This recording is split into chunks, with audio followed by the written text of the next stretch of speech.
नमस्कार मंडळी, आज आपण बघणार आहोत कच्च्या केळींचे चिप्स घरच्या घरी एकदम झटपट कसे तयार करायचेत आणि एकदम कुरकुरीत क्रिस्पी असे हे कच्च्या केळीचे चिप्स तयार होतात।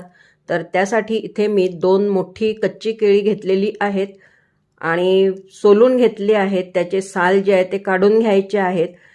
एकदम सर्व केळी सोलून न घेता एका वेळेस एकच केळ सोलून घ्यायचं आणि एकाच केळ्याचे चिप्स पाडून घ्यायचे आहेत। तर तेल छान असं गरम होऊ द्यायचं आहे। त्यानंतरच मग त्यामध्ये चिप्स डायरेक्ट असे पाडून घ्यायचे आहेत। तर खूप मस्त असे हे केळाचे चिप्स तयार होतात आणि संपूर्ण व्हिडिओ जो आहे तो माझ्या चॅनलवर आलेला आहे, तर तुम्ही तिथे नक्की जाऊन बघू शकता। अगदी डिटेलमध्ये कच्च्या केळीचे चिप्स कसे तयार करायचे हे तुमच्यासोबत मी शेअर केलेलं आहे। तर खूप क्रिस्पी आणि कुरकुरीत असे हे चिप्स तयार होतात। तर एका केळाचे मी गोल चिप्स तयार केले आणि एका केळाचे असे लांबट आकाराचे चिप्स तयार केलेले आहेत आणि दोन्ही प्रकारचे खूप छान असे क्रिस्पी कुरकुरीत चिप्स तयार झालेले होते।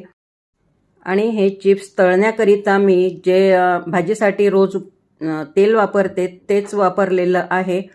मार्केटमध्ये जे केळाचे चिप्स मिळतात तर ते खोबऱ्याच्या तेलामध्ये तळलेले असतात।